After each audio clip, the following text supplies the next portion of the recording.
Hey everyone, how's it going? So, as I said in my update video, there's been a slight change in the schedule. Originally, I was going to cover Star Wars, Heir to the Empire, to continue the themes of comics that continue beloved franchises. But due to a certain addition for Mythology Month, we're going to do a much shorter review on a comic that shares the theme of being worked on by a beloved writer and artist in the world of animation. As we dive into the funky Marvel universe, and we see it under the control of a legendary creator, the man behind Dexter's Lab, Samurai Jack, Primal, and the most recent TV phenomenon, Unicorn Warriors Eternal, Genndy Taratakovsky, as he gives us his take on our favorite hero for hire, Luke Cage. This is his first and surprisingly only miniseries for Marvel 2017's Cage. Created in 1972 by writers Archie Goodwin and Roy Thomas, Luke Cage, aka Power Man, at the time was created during the height of the blaxploitation genre. Films like Superfly, Cleopatra Jones, and of course, the bad mother— Shut your mouth! I'm just talking about Shaft. We can dig it. Now, to those only familiar with the MCU adaptation of Luke Cage, you might be in for a bit of a surprise, because though Luke did deal with street-level crimes and fought for the people of Harlem, he dealt with some seriously weird crap, and put any of the craziness that you saw in the show to shame. How weird? Well, let's not dilly-dally and dive into Cage by Genndy Taratakovsky. Warning, spoilers. Our story begins showing Luke Cage being the man of the people. He stops robbers, plays some basketball with the neighborhood kids, though goes a bit overboard with that, and is about to have dinner with fellow superhero Misty Knight. Unfortunately, she's kind of a no-show.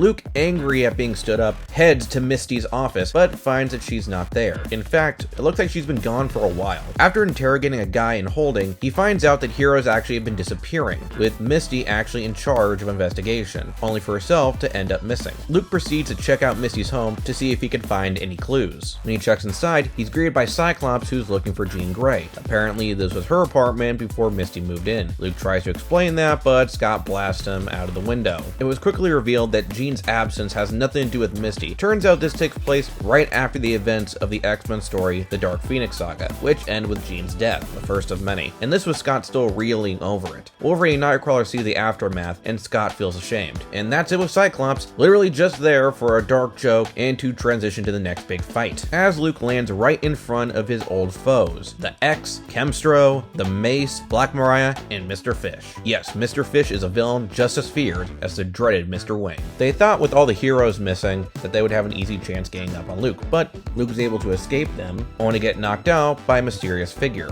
Keep in mind, Luke has skin harder than diamonds, so anyone who can knock him out is kind of a big deal. Luke wakes up in a crate, busts out, and finds himself in a mysterious island where the inhabitants are animal-human hybrids, like lions, tigers, and yes, even bears. Oh my! And after an insane chase and even more insane dream sequence, Luke finds Misty along with the other missing heroes. They're all being held prisoner by the devious supervillain, Professor Seuss. With a name like that and his habit of speaking in rhyme, makes it very clear that he was inspired by the famous children's book author, Stephen King. The professor has kidnapped these heroes from different nations. Funny he says that when at least 4 of these heroes are from America, but who am I to question the logic of a shaved Grinch? To fight in his private tournament against his creations. How will they fare? What is this grand prize he's promising the winner? And why is he doing this? Well, you have to read the book to find out. At least the first 2, but I'll talk about that in a bit. This is a quick but fun read for both Luke Cage fans and Genndy Taratakovsky fans. I will admit it wasn't what I was expecting when I heard that the man behind some of the most epic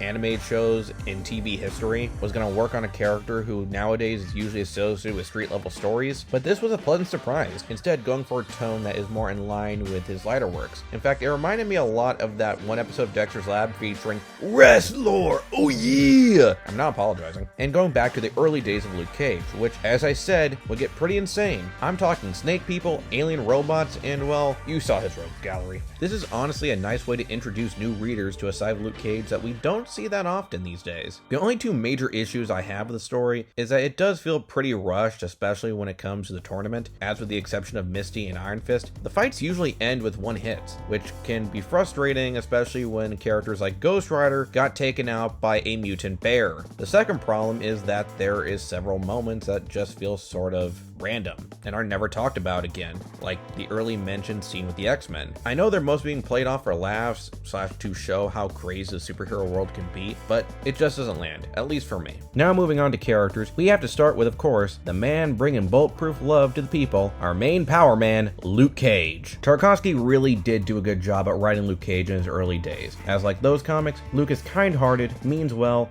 and takes no nonsense, but also is a bit of a hothead and very prideful, which does get the better of him. Taratakovsky also had clear inspiration from characters like Shaft, or more fitting, Black Dynamite. Seriously, I have expected him to yell "Suey" when he hit someone. What can I say but sweet Christmas? Next we have our antagonist, Professor Seuss, and of course I'm gonna rhyme. It's the only appropriate time. This new villain is a fun parody, definitely more interesting than the emissary, who enjoys his malice, his monsters, and of course his plans that are just bonkers. Unfortunately, as I foreshadowed before, his motivations are never really explored. We had a chance of a monologue with him and Cage, but our hero just wanted to knock him back to the Stone Age. Still, as I said, he's fine for Cage to fight. That Genndy definitely liked to write. Okay, enough rhyming. As for their characters like Misty or the other heroes that got captured, they're fine, but not much to say about them character-wise. They're all just kinda around for the ride. Though if you're a Ghost Rider fan, you'll feel a bit insulted. So yeah, they're mostly just fun tag-alongs. Genndy Taratakovsky, as you can tell, also did the art. Besides just being a spectacle to watch him dive into the style of the time, especially in the dream sequence, there are also hints of his more rounded style from his latest show, Unicorn Warriors Eternal, with Seuss and his hybrids having a more roundish design. Like, Luke and the other heroes have the more sharper lines that most of his shows are associated with, and it's definitely a fascinating testing ground on when you stop and consider it. So yeah, I recommend Genndy Taratakovsky's Cage. It's a fun, quick read that helps show us a side of Luke Cage that we don't see that much anymore. Plus, the trade comes with a bonus comic, a reprint of Luke Cage's first appearance, giving you a double helping of Cage, which is never not welcomed.